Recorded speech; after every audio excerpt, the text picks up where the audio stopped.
tardes, bendiciones. Ahora puedo decir que bueno verles. Recién pude escucharles cantar al Señor con alegría. Amén. Dios está en este lugar, Dios está en nuestros corazones, Dios está en medio de su iglesia. Amén. Y hoy, como decía el hermano Santiago, celebramos o recordamos el sacrificio de Cristo por cada uno de nosotros en la cruz. Amén. Y qué importante es saber que alguien se jugó por nuestras vidas, ¿sí? Porque ahí está la expresión, se jugó todo bueno, Él se jugó no en términos de juego, de azar, sino se entregó enteramente, ¿sí? Sabiendo que tal vez un alto número de gente no le iba a reconocer, no le iba a agradecer, no le iba a hacer fiel, pero sin embargo, y aún aquellos que creerían en Él, que de tanto en tanto le íbamos a negar con nuestras actitudes o con nuestras falencias, sin embargo Él se entregó, no catimó. El Señor Dios, nuestro Padre Celestial, no escatimó a su propio Hijo, ni Jesucristo, el Hijo bendito del Padre, escatimó entregarse todo por amor a nuestra vida. Y no solamente eso, sino que después de terminada la obra, Él envió al Espíritu Santo para que habite en nuestros corazones, para que en todo momento, en toda circunstancia de nuestra vida, Él esté con nosotros. Y si Él está con nosotros, ¿quién? ¿O qué será contra nosotros? Amén. Amén. Qué esperanza y qué seguridad tan preciosa que podemos tener los hijos de Dios. Les invito a que abra su Biblia del Evangelio según San Marcos, capítulo 6. Vamos a leer del versículo 1 al versículo 6. Evangelio según San Marcos, capítulo 6, versículo 1 al versículo 6.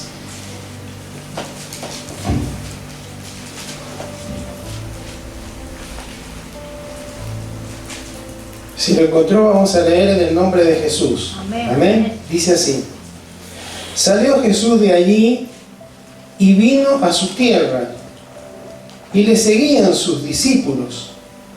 Y llegado el día de reposo, comenzó a enseñar en la sinagoga, y muchos, oyéndole, se admiraban y decían: ¿de dónde tiene estas cosas? ¿Y qué sabiduría es esta que le es dada? ¿Y estos milagros que por sus manos son hechos? ¿No es este el carpintero, hijo de María, hermano de Jacobo, de José, de Judas y de Simón? ¿No están también aquí con nosotros sus hermanas? Y se escandalizaban de él. Mas Jesús le decía: no hay profeta sin honra, sino en su propia tierra, y entre sus parientes, y en su casa. Y no pudo hacer allí ningún milagro, salvo que sanó a unos pocos enfermos, poniendo sobre ellos las manos. Y estaba asombrado de la incredulidad de ellos, y recorría las aldeas de alrededor, enseñando. Amén. Invito a que oremos. Señor, estamos tan agradecidos a ti por este día, Señor, en el que una vez más estamos reunidos en tu nombre. Gracias, Señor. Gracias porque expresábamos recién que tu gozo nos fortalece. Es expresión de tu palabra. El gozo del Señor es nuestra fortaleza. Un gozo que no significa ausencia de dificultades o de problemas. Quien bajo la inspiración de tu Espíritu Santo escribió esto no era que estaba en sus mejores momentos, pero sí es un gozo al saber que tú estás en nosotros, Señor, y que tú eres más grande que el temor, más grande que el dolor, más grande que la enfermedad, más grande que la escasez, más grande que la injusticia, más grande, Señor, que toda adversidad. Y eso nos llena de gozo, Señor, porque sabemos que tú eres un Padre que está atento a la necesidad, al crecimiento de cada uno de nosotros, tus hijos. Por eso aquí estamos, Señor, agradecidos por cada expresión de alabanza que hemos podido exaltar tu nombre, Señor, a través de ella. Gracias, Señor. Qué privilegio tan grande. Y aún, Señor, en esta hora, qué bendición poder leer tu palabra, poderlo hacer con micrófono, Señor, escuchar bien. Gracias, Señor, porque hay muchos lugares hoy en día en los que la palabra, tu palabra, no puede ser leída de esta manera. Tiene que ser escondida, tiene que ser en una forma muy acotada, Señor. Pero nos damos cuenta de cuán poderosa es, Señor, porque tanto en nuestras vidas como en aquellos que están limitados, Señor, por la persecución, el poder de tu palabra para transformar cada uno de nuestros corazones.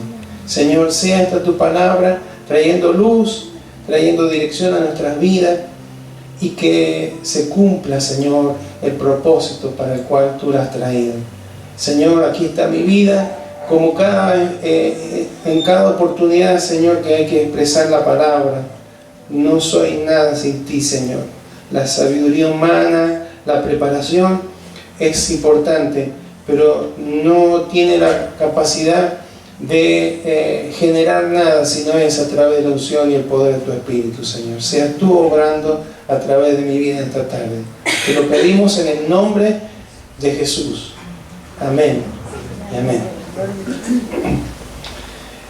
En estas últimas 2 semanas, ¿sí?, ha habido un tema prácticamente que ha ocupado el mayor tiempo de análisis y seguimiento, que ha sido el tema del dólar, ¿sí o no? Porque hace una semana atrás Dios nos habló acerca de la crisis económica. En una semana había aumentado el dólar 42 pesos, y ahora, esta semana que pasó, llegó casi a 500 pesos, ¿sí? Ya ponían los memes del yaguareté, hoy te convertí en dólar, te decían, ¿sí? Es chistosísimo, pero es gravísimo para nosotros, ¿no? Bueno, y todo esto, hermano, es lo que se llama, porque digamos, lo que se mueve en el mercado paralelo, en el mercado negro, no en el dólar oficial, no la cotización oficial, esa es la que afecta, ¿sí? y manda, y ese incremento del dólar se da porque hay otra moneda que se devalúa, ¿sí? ¿Cuál es la moneda que se devalúa? El peso.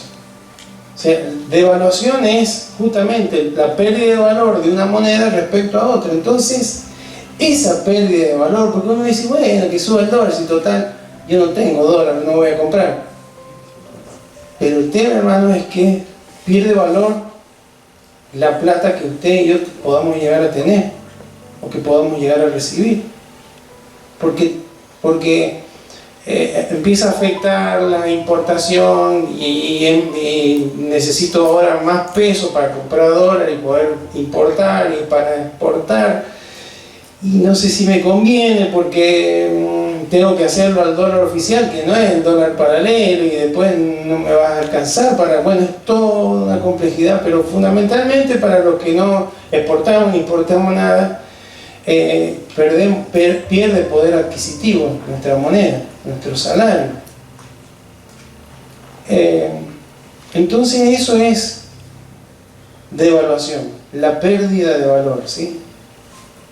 Lamentablemente a veces uno escucha a personas que tienen más años y dice, bueno, sí, esto viene de la década del 50, ya que tenemos siempre los mismos problemas.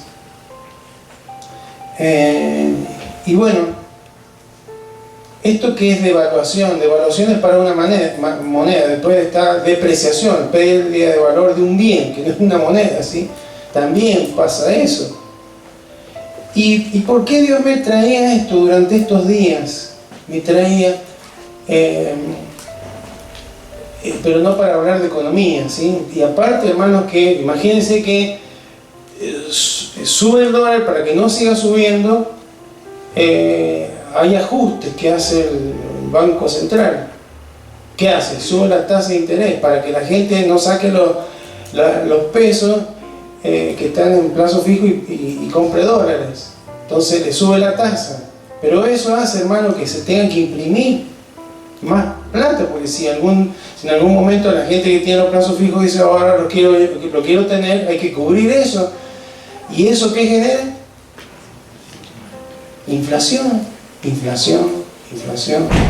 No hay valor. Veo que se genera un desconcierto tal que dicen, bueno, la semana pasada hubo días que no hubo abastecimiento de aceite, de azúcar, de harina, y no, porque no hace que lo vendamos y después suba más y después me cueste, no pueda recuperarlo, los empresarios no quieren perder.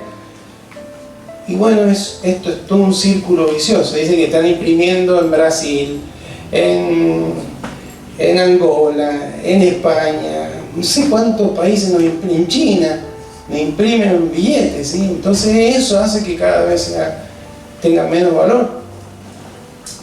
Entonces, ¿por qué trae el Señor esto? Porque no solamente se evalúa nuestro peso, ¿sí? Esto es una anécdota, una ilustración para dar inicio a este mensaje, pero no solamente se ha devaluado, se ha depreciado, ha perdido valor nuestra moneda, ¿sí? Frente a otras, sino que hay un montón de cuestiones que han perdido valor en nuestra sociedad.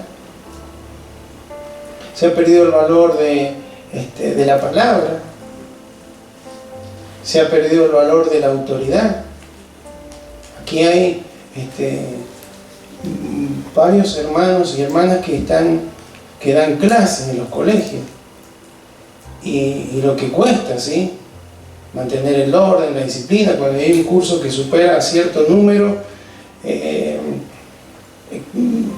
siempre los chicos han sido inquietos y demás, pero claro, habían décadas en que la autoridad de un maestro, la autoridad de un oficial de la policía, la autoridad en general era respetada. Hoy no es tan así. No generalizamos, pero es notable esto. Se ha perdido el valor de la autoridad, se ha perdido el valor de la familia, se ha perdido el valor de la moral, se ha perdido el valor del trabajo, ¿sí? Porque es así. Hay gente que no quiere trabajar, que no, que prefiere recibir una asignación, que son cuestiones que son importantes. ¿Por qué? Porque un paliativo hasta que se pueda encontrar, pero hay personas que prefieren estar así, ¿sí? Se ha perdido el valor del esfuerzo, ¿sí? Alguna vez alguien dijo, corrupción es buscar el camino más corto, ¿sí? Entonces cada vez que yo quiero recibirme, pero no es mucho estudiar, vamos a copiar, vamos a ver cómo puedo ir. Mire, hermano, yo tuve en la universidad un compañero que me dijo eso, estábamos en el último año. Un chico inteligente y todo, pero yo he venido zafando siempre, me decían. Copiando, he venido... Bueno, los finales después los tenía que hacer, casi toda la carrera, todos los finales ahí no eran escritos, sino eran orales, así que bueno, se aprendió, pero el valor del esfuerzo, el valor del respeto, el valor de la honestidad, el valor de la integridad, el valor de los ancianos. ¿De dónde surgen tantos fondos para cubrir, tapar cuestiones, hermanos, que de la economía, de una agencia, un organismo que se llama ANSES? ¿Y qué es el ANSES? Donde está, se gestiona, se administra el dinero de todos aquellos que han ido aportando durante años, ¿sí? Bueno, todo eso es una pérdida. Se pierden valores, se pierden autoridad, se pierde honestidad, etcétera. Ahora volvemos a la palabra, ¿sí? No solamente en estos días, en la época de Jesús, también cuando Él inició su ministerio, también Él no fue valorado. Jesús no fue apreciado o valorado o recibido por mucha gente con el valor que realmente Él tenía, ¿sí? Hay mucha gente que no vio en Él ni el Mesías, ni el Hijo de Dios, ni el enviado, ni el Salvador. Vio simplemente un carpintero, vio solamente el nazareno. Entonces, de esto nos va a hablar el Señor, introduciéndonos con la devaluación, con la pérdida de valor. ¿Qué es lo que le pasó a Jesús? Y después, ¿qué tiene que ver con nuestras vidas? Versículo 1 del capítulo 6, leímos que Jesús salió de allí, desde donde estaba Él en su ministerio, allí en Galilea, y vino a su tierra. Su tierra era Nazaret, no la nombra ahí específicamente, pero era Nazaret. Y dice la palabra que le seguían sus discípulos. Importante, hermano, porque volver a Nazaret para él era una prueba muy grande, ¿sí? Él después expresa: no hay profeta sin honra. O sea, no hay un profeta en el único lugar donde no es honrado en su propia tierra, ¿sí? Porque ahí estaba la familia, ahí estaban los que lo conocieron durante su infancia, durante su adolescencia, durante parte de su juventud. Y Él nos da a entender a través de lo que hemos leído que es justamente en ese ámbito donde las críticas, donde la medición es más dura, más cruel, ¿sí?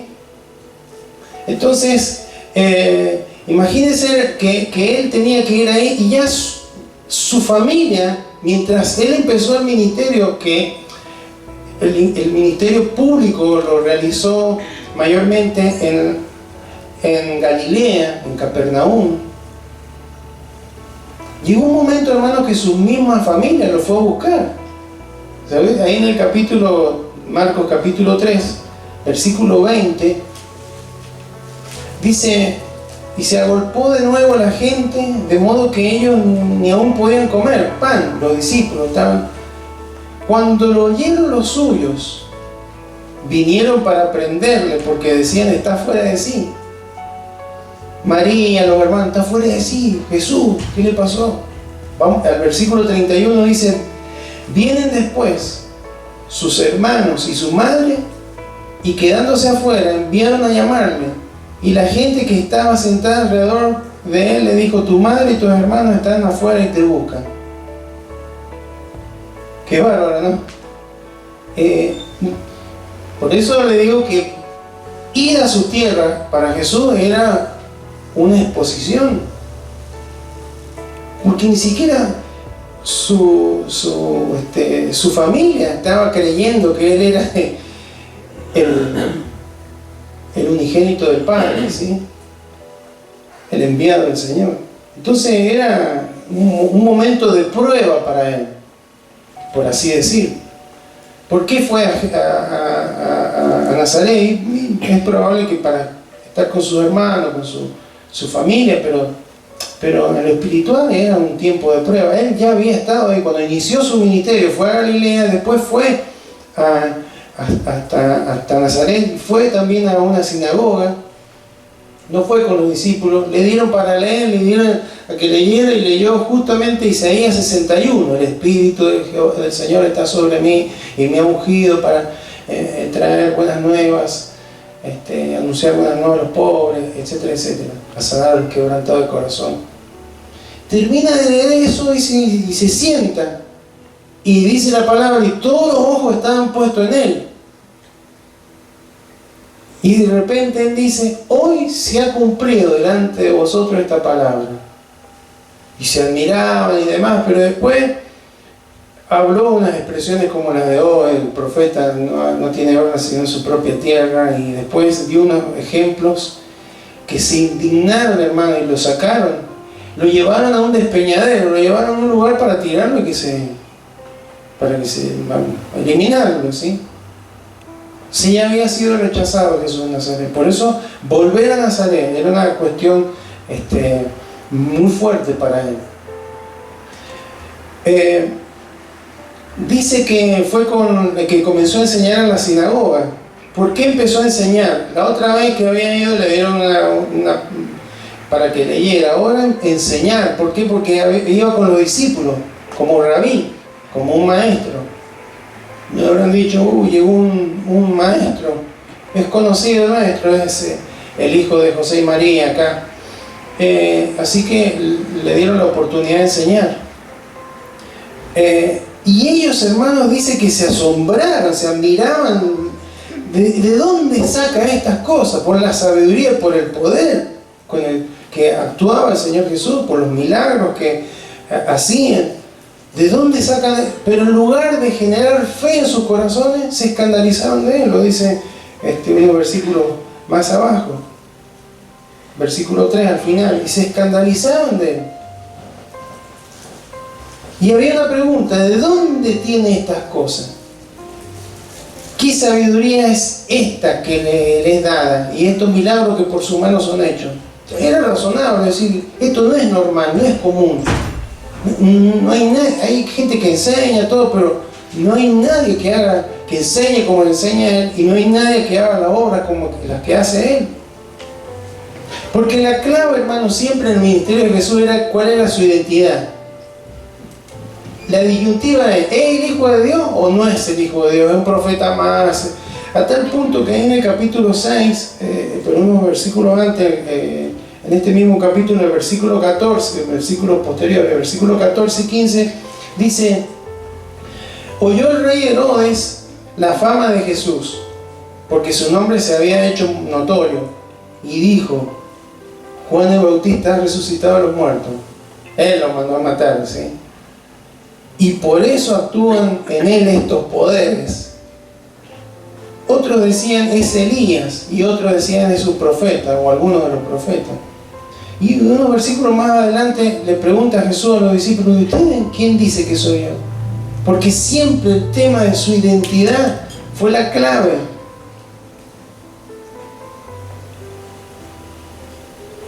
Ya volvemos a la pregunta de por qué, de dónde saca esto, pero el versículo 3 empiezan con las cuestiones de la familiaridad, ¿no? Dice: ¿no es este el carpintero? Así que, ¿cuál era el oficio del Señor? Carpintero. Fue carpintero. Es increíble esto, hermano. Primero, la palabra para carpintero es tectón, que no es solamente alguien que hace carpintería, es alguien que es un obrero de la madera. Era un obrero, era como un artesano. Es decir, hermano, que por lo que esta expresión dice, Jesús podía hacer una cuna, podía hacer una mesa, podía hacer una puerta, podía hacer un corral, podía hacer cualquier cosa de madera. Y por eso lo menospreciaban, así: este es un obrero, es un artesano de la madera, ¿sí? ¿Por qué, hermano, esto es admirable? Porque él, hermano, es Dios. Él, Padre, Hijo y Espíritu Santo, crearon el universo. Y se hizo hombre, y estando en la condición, no nació en un palacio, no nació en la alta alcurnia, hermano, de Targamento, obrero de la madera. Un obrero, hermano, ensuciándose las manos, golpeándose por ahí con un martillo, vais a ver. Qué grande que es nuestro Señor, hermano. Y lo menospreciaron por esto. Segunda de Corintios 8:9, el apóstol Pablo dice algo tan precioso, ¿no? Dice: porque ya conocéis la gracia de nuestro Señor Jesucristo, que por amor a vosotros se hizo pobre, siendo rico, para que vosotros con su pobreza fuesen enriquecidos. ¿Qué tal? Nació en un pesebre, vivió como una familia común, no en una gran ciudad, no en un palacio, trabajó en la carpintería, por eso decían, este es el carpintero.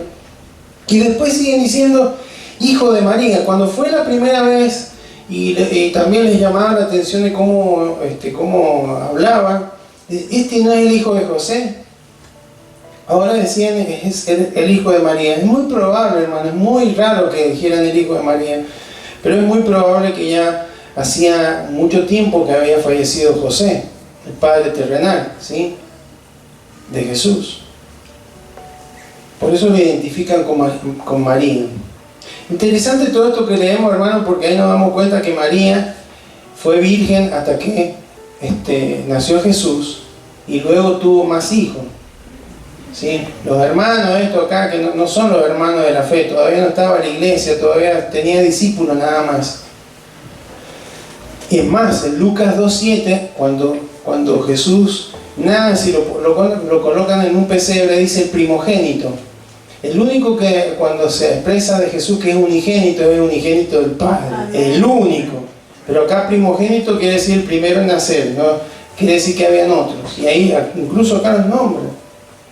Hijo de María, hermano de Jacobo, que después fue un apóstol. José, Judas, Simón y las hermanas. Son todo esto lo que lo fueron a buscar en un tiempo atrás, como leímos ahí. Es interesante esto también, ¿saben por qué? Porque la soberanía de Dios y los tiempos de Dios, uno dice, bueno, ¿y por qué 30 años? ¿Por qué? Si el ministerio de Jesús duró unos 3 años, murió con unos 33 años, que estuvo 30 años en Nazaret, ¿qué estuvo haciendo ahí? Y sosteniendo a la familia. Porque si ya su padre no estaba, él estuvo ahí, hermanos, hasta que sus hermanos se pudieran hacer cargo. Qué extraordinario, hermano, cuando uno empieza a meditar, estando en la cruz, ahí todo ya por entregar el último suspiro, le dice a Juan, te encargo mi madre, porque él era el primogénito, no olvidó la responsabilidad que por ley tenía de Dios, de honrar a su padre y a su madre, que fueron instrumentos, ¿no?, en las manos de Dios. Entonces, hermano, qué interesante todo esto, ¿no? Pero seguimos. Ahí vemos tantas cosas de la vida de Jesús. Y volviendo a la pregunta que se hacían, se escandalizaban de él porque se preguntaban de dónde tiene estas cosas. Porque decían, de la familia, no. José, carpintero, le transmitió carpintería, pero no. Son del pueblo, son gente común y corriente. ¿De dónde va a sacar todo esto? Aparte que no tenían dinero como para mandarlo a Jerusalén, que estuviera estudiando ahí con Gamaliel, por alguno de los eruditos del Antiguo Testamento. No estaban dadas las condiciones. Entonces la otra opción, ¿cuál era?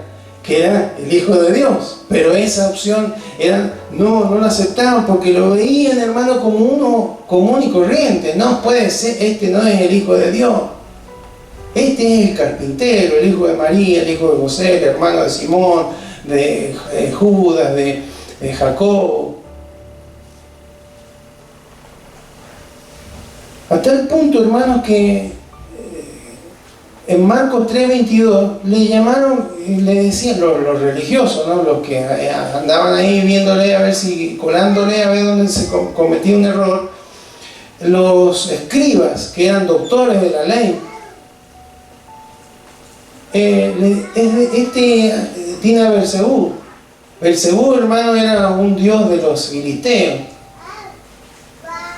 el señor de las moscas, ¿sí? Pero lo usaban para referirse a Satanás. Este hace todo esto, echa fuera demonios por... Qué dureza, hermano, cómo lo devaluaron, cómo lo minimizaron al Señor. Y en ningún momento él se pone ahí, yo soy el Hijo de Dios, le tira un rayo así, lo parte por la mitad. Ahora todo así, ¿vio? No. Él sabía que su padre tenía complacencia en él y que caminar bajo cielo abierto es suficiente. Amén. Así que lo rechazaron, hermano. Porque claro, ¿cómo es posible que tenga esa sabiduría, que haga esos milagros? Un carpintero, un hombre común y corriente que vive en Nazaret, o que vivió en Nazaret. Hermanos, dice 1 Corintios 1:27, que lo vil y lo menospreciado del mundo eligió Dios. Siempre actuó así Dios, siempre. Siempre eligió a aquellos que parecían los menos indicados. Por eso usted y yo, hermanos, debemos tener felicidad en nuestro corazón y decir gracias, Señor. Porque no es por lo que sé, por lo que tengo, es por tu misericordia. Amén. Entonces, Él les dice ahí, no hay profeta sin honra en su propia tierra, en sus parientes y en su casa. Él estaba diciendo la parte donde más te van a criticar, donde más te conocen, donde más te van a señalar los errores, es en el círculo íntimo, los parientes, en la casa, tu propia tierra, tus vecinos, tus conocidos, tu compañero de trabajo. Amén. Así que no solamente eso, dice, no hizo ahí ningún milagro. No es porque no tuviera poder, sanó a algunos, sí, por la misericordia. Él siempre, algunos se debe haber acercado y le impuso las manos, fueron sanados, pero no hizo milagro. ¿Por qué no hizo milagro? Pues no tenía poder. Él no vino a imponer los milagros, ¿sí? Los milagros Dios no los impone. Voy a decir un milagro, Jeremías, no me ha pedido nada, pero le voy a hacer un milagro. No, siempre fue por amor, pero también por quien lo buscó. Dios hizo milagro en forma, cuando Jesús habló la primera vez ahí en la sinagoga en Nazaret, le dice, había mucho leproso en la época de Naamán, pero el único que fue sanado fue Naamán, uno que era sirio. Había muchas viudas en la época de Elías, cuando hubo una sequía muy grande. Pero el profeta Dios lo mandó a una viuda de Sarepta, no era una viuda hebrea. Entonces, hermanos, la incredulidad limita, no su poder, pero limita la manifestación de su poder sobre la vida. Por eso hay un contraste entre, cuando dice ahí, asombrado de la incredulidad de ella, en el versículo 6, estaba asombrado, dos veces se asombró el Señor. En una cuando fue que vino el centurión a pedirle que fuera a orar por un siervo de él, y que le dijo, di la palabra nada más, porque es suficiente. Dice que se maravilló. Y después se asombró acá cuando la incredulidad. O sea que hay dos cosas que al Señor Jesús lo asombraba: la fe o la incredulidad. ¿Amén? Y sigue siendo así. Y la incredulidad es un pecado. Amén. No pudo hacer allí ningún milagro, como les decía recién. Ya en Marcos 4 había calmado la tempestad, tenía poder sobre la naturaleza. Usted va ahí a Marcos 4, 35 en adelante, Jesús calma la tempestad. Capítulo 5 en adelante, Jesús libera a los endemoniados de Gadara. ¿Sí? Capítulo 5, 21 en adelante, Jesús sana a la mujer que tenía el flujo de sangre, que fue y tocó su manto, y también resucita a la hija de Jairo. Tenía poder sobre las enfermedades, sobre la muerte, sobre la naturaleza, sobre los demonios. Qué extraordinario, ¿no? Y esto que decían, ¿de dónde saca esto? ¿Cómo lo desvalorizaron al Señor Jesús? ¿Cuánto perdemos, hermanos, por falta de fe. ¿Cuánto perdemos por falta de fe, por nuestra incredulidad? Y este aparente fracaso de Jesús de Nazaret, porque otra vez es rechazado, ¿qué provocó en él? Dice al final del versículo 6, recorría las aldeas de alrededor enseñando. Primero, hermano, él fue a predicar el Evangelio, ahí a la familia y todo, otra vez a predicar el Evangelio. Finalmente terminaron aún sus hermanos creyendo en él. Pero nada de esto nos frenó. Eso es importante. Hay veces que usted y yo vamos a compartir mensaje, vamos a dar una buena noticia, vamos a orar por una persona y nos va a rechazar. Eso no tiene que significar que no lo hagamos más. Porque Jesús lo siguió haciendo. Primero él, y después, si usted sigue leyendo, lo mandó a los discípulos de dos en dos, ¿sí? En la jornada evangelística, y les dio autoridad sobre los demonios.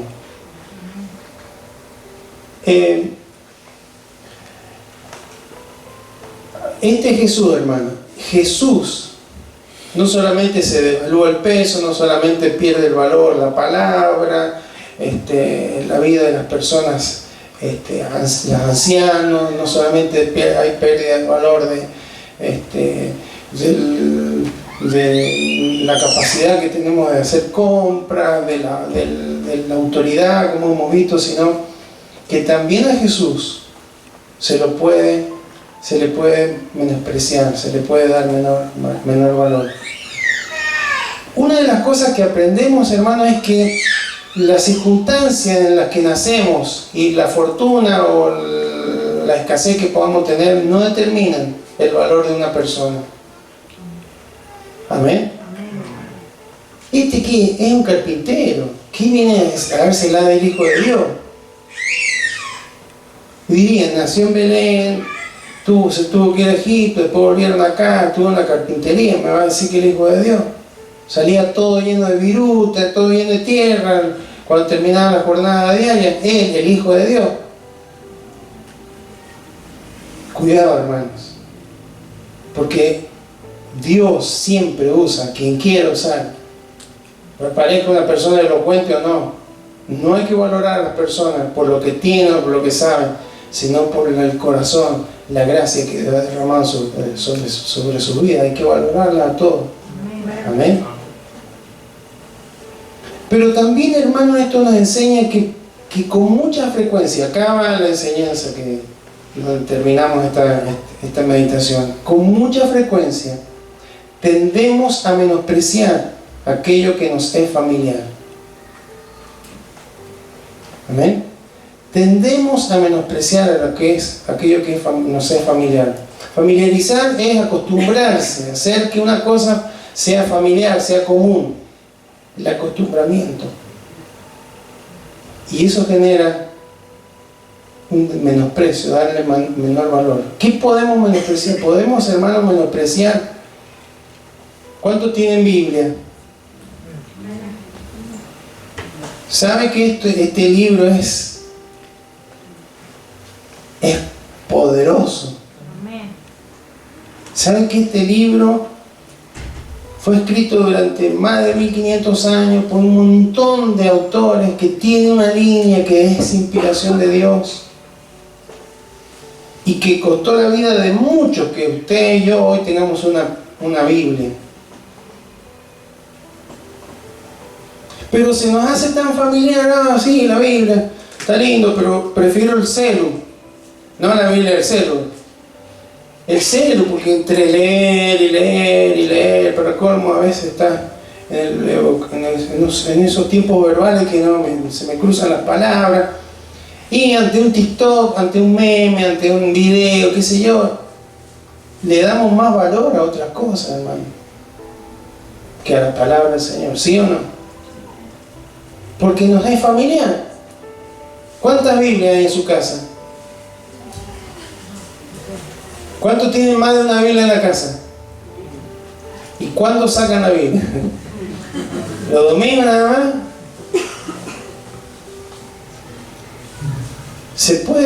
Es tan familiar, tan común, hay en tantas, que le perdemos el valor. Podemos perder el valor a la iglesia. ¿Sabe usted? Otra vez. Para colmo veo que todos los hermanos sentados en el mismo lugar. El pastor siempre se para en el mismo lugar. Siempre tiene los mismos anteojos. Ya estoy familiarizado, siempre habla. Es tan paciente para hablar. Me dijo así una hermana de otra iglesia. ¿Sí? Otra vez escuchar, otra vez, después lo graban, después lo veo. A veces se nos hace tan familiar, hermano. Hay un día que no va a estar la iglesia como ahora. ¿Sabe usted? Amén. Y espero que no estemos para comprobarlo. Cuando Dios venga a arrebatar a su iglesia, hermano, la iglesia van a quedar, no sé si vacía, semi vacía, pero no va a haber. Las reuniones no van a ser tan lindas como ahora. ¿Sabe usted? Después del rapto, hermano, y que venga la gran tribulación, mantenerse firme ante el ministerio del anticristo va a ser muy difícil. Pero se nos hace tan familiar y que la iglesia y los cultos y los líderes, ¿sí?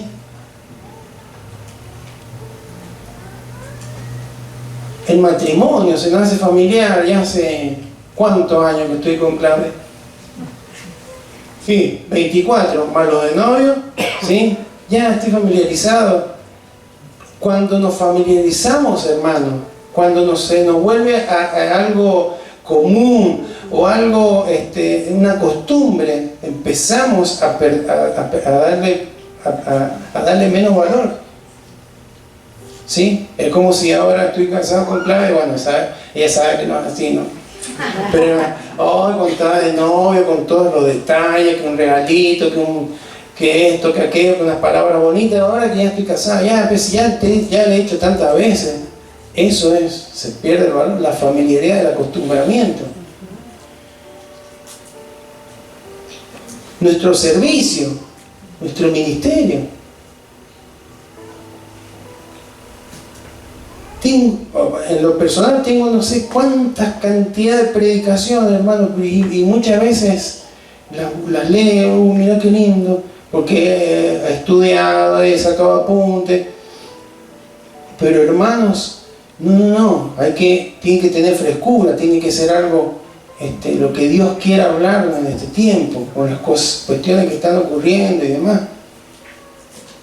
Pero cuando nos acostumbramos, nos familiarizamos con algo, es como que actuamos automáticamente y le dejamos de dar valor. ¿Sí? Un músico empieza en los primeros tiempos, está todo el día, y después cuando ya se acostumbró, pierde el valor. Un maestro, pierde el valor. Las personas que se esfuerzan por enseñar, por trabajar con los chicos. Entonces, hermanos, Dios nos trae esta palabra para hacernos reflexionar. ¿Sí? Mire que esto le pasó a Israel. Estuvieron, por causa de la incredulidad, 40 años en el desierto. La presencia de Dios estuvo cada día con ellos. Porque dice el libro de Éxodo que ninguno de esos 40 años, ninguno de los días faltó la nube de día y la columna de fuego de noche. Eso era la presencia de Dios. Nunca pasaron sed porque Dios sacó agua de la peña. No pasaron hambre porque Dios les dio maná. Todo eso, pero se acostumbraron. Se acostumbraron. No valoraron la presencia del Señor. Una gran cantidad de ellos, toda una generación que se perdió. Después viene Salomón, hizo el templo, algo magnífico, extraordinario, y cuando lo inaugura, hermano, la presencia de Dios la llenó a esa casa de tal manera que no podía entrar el resto. Qué extraordinario, ¿no? Así que me imagino, hermano, las reuniones ahí de adoración, de alabanza, el poder de Dios manifestándose ahí, pero al pasar el tiempo se fueron habituando, acostumbrando, hasta que un día le llevaron el arca, tomaban el arca, que era símbolo de la presencia del Señor, como un fetiche. Bueno, perdimos contra los filisteos, traigamos el arca, capaz que con el arca vamos a ganar, como si fuera algo supersticioso. perdió valor la presencia del Señor. Saúl ofreció sacrificio así como quiso, porque ya soy rey, ¿para qué le voy a consultar tanto a Dios? David quiso traer el arca de vuelta a Jerusalén, a Sión, y hizo hacer un carro para traerla encima. Un tal Usa que estaba caminando al lado de él, no Usa de Estados Unidos, ¿no? Usa con Z. Parece que fue uno de los que estuvo familiarizado con el arca, estuvo cerca de ella por mucho tiempo, entonces era tan común, se está por caer, la voy a tocar, sino que solamente los levitas lo podían hacer y cayó muerto, porque fue perdiendo valor. En la época de Jesús, hermanos, iban al templo, pero era todo religioso, no pasaba nada en el templo. Empezó a pasar afuera cuando llegó Jesús.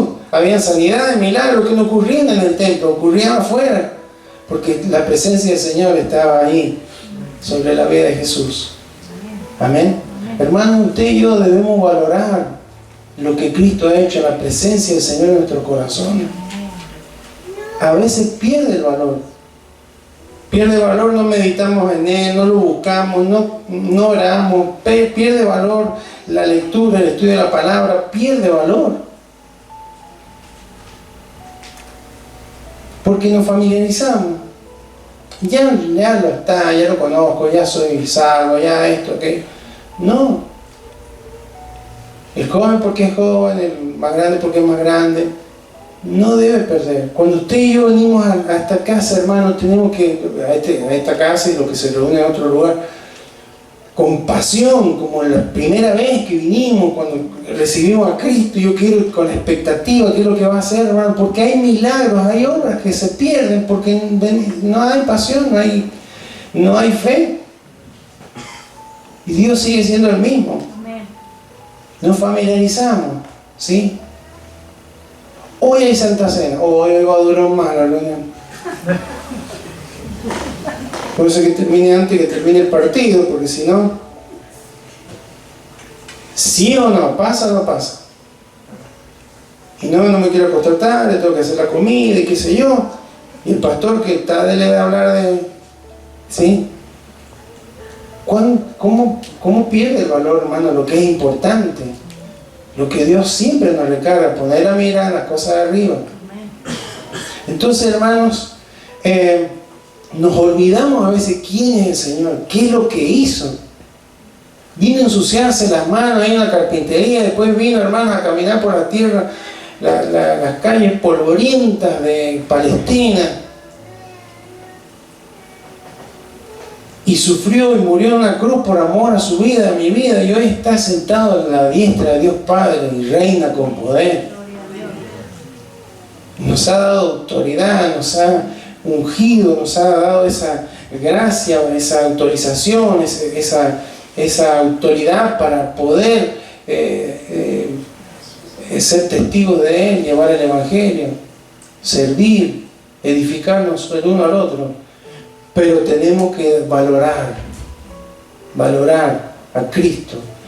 Entiendo que por algo así debe haber pensado, yo estoy seguro que después se le va a hacer tan familiar, me van a tener que recordar lo que yo hice en la cruz. Así que voy a enseñarles a que dejen de celebrar la Pascua, empiecen a celebrar la Cena del Señor. Empiecen a recordar lo que yo hice. Y no solamente la cruz, es hacerme hombre, venir, nacer en condiciones deplorables, vivir en un lugar tan pequeño, y sin honores, sin tantos recursos. Ese es Jesús. Lo hizo por usted y por mí. Amén. Entonces Él no puede llegar a perder ese valor. No podemos familiarizarnos tanto con su presencia, con lo que ya ha hecho, como para decir, bueno, sí, que dependa de que si estoy de ánimo, si estoy cansado o no, sino que Él, hermano, tiene que ser el primero en nuestro corazón, el primero en nuestras vidas.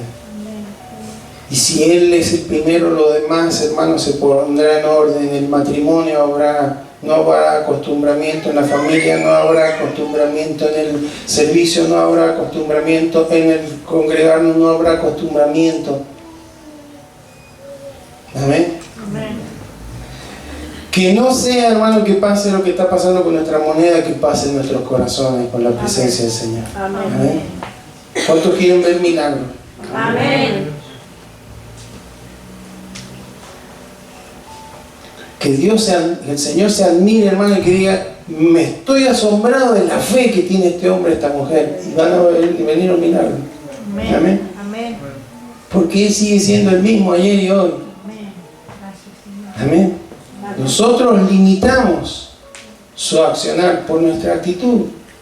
Dios puede orar, Dios puede hacer milagros, aún sin estar orando. Él puede, en medio de un tiempo de alabanza, de adoración a su nombre, lo puede hacer. Amén.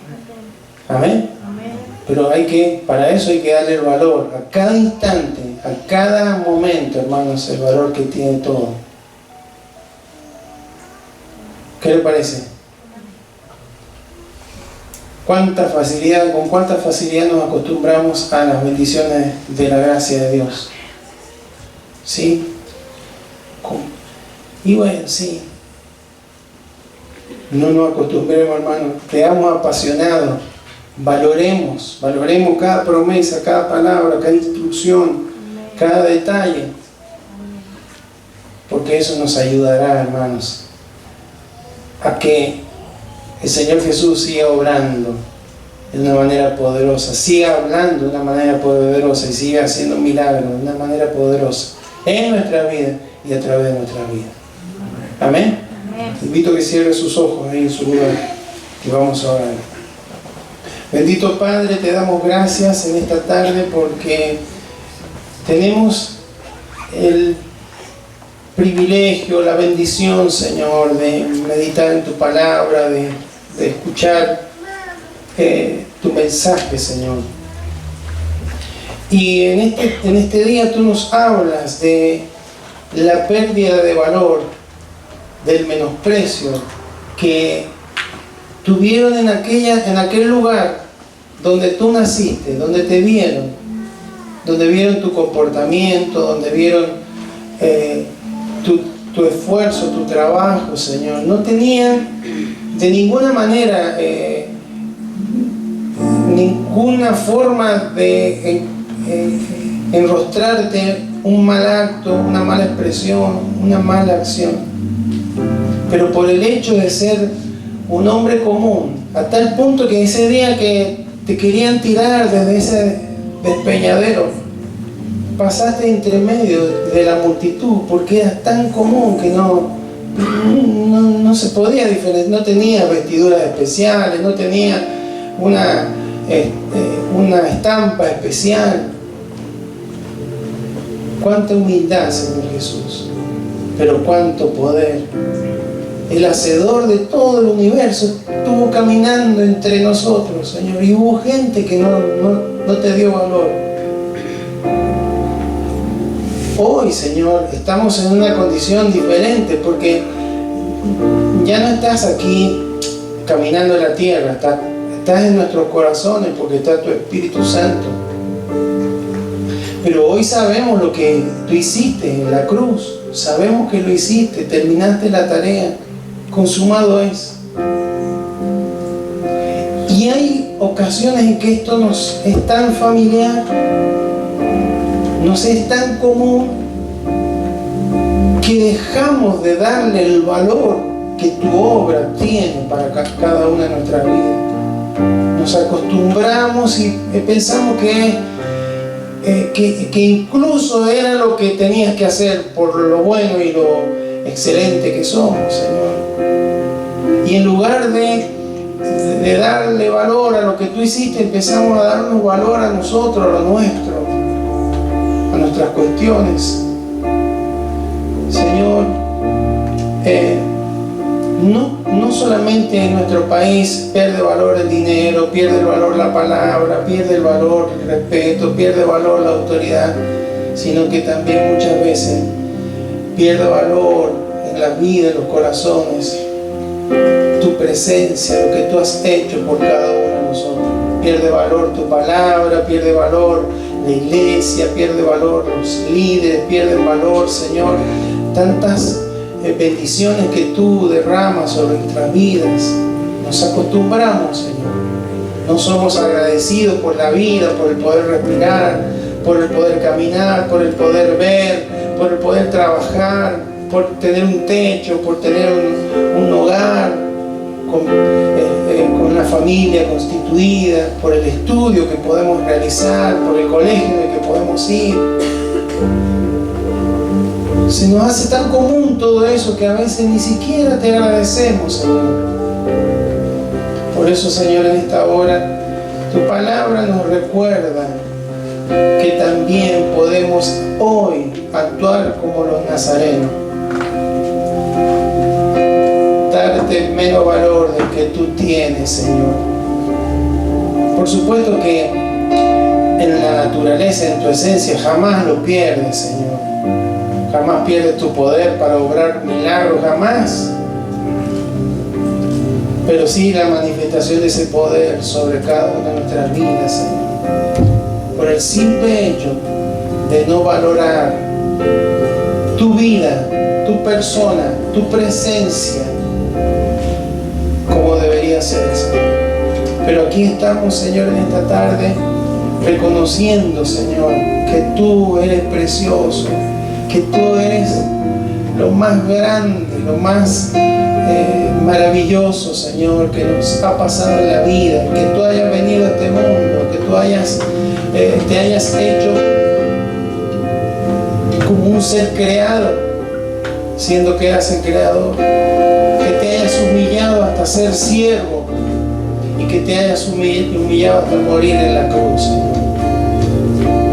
Señor, no queremos caer en la familiaridad, en el acostumbramiento, en tomar como común todo aquello, Señor, que tú has hecho por nuestras vidas, sino valorar el cuerpo de Cristo, la iglesia, valorar las personas que conforman ese cuerpo, valorar los ministerios, los dones que tú has derramado, valorar los tiempos que tenemos para estar reunidos en tu nombre, valorar, Señor, los milagros que tú haces sobre nuestras vidas diariamente, Señor, la vida, la salud, propósito, destino, cuánto, Señor. Por eso aquí estamos, Señor, queriendo menguar para que tú crezcas, Señor.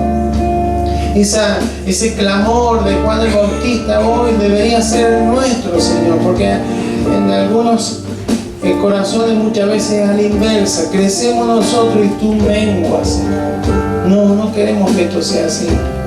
Señor, por eso que en esta hora, Señor, sea tu palabra, tu Espíritu Santo obrando en cada vida y en cada corazón. Para que todo argumento, para que toda justificación humana caiga, Señor, y sea tu poder transformador, Señor, encaminándonos en obediencia, en humildad a lo que tú nos hablas, a poder reconocer y decir, Señor, quiero cambiar mi actitud, quiero, Señor, darle valor a todo lo que tú has hecho, estás haciendo, harás en mi vida, en la congregación, en la vida de mi familia, de mi matrimonio, Señor. Gracias, Señor. Gracias por hablarnos, Señor, en esta hora. Queremos valorar, Señor, valorar. Eres precioso, eres maravilloso, Señor.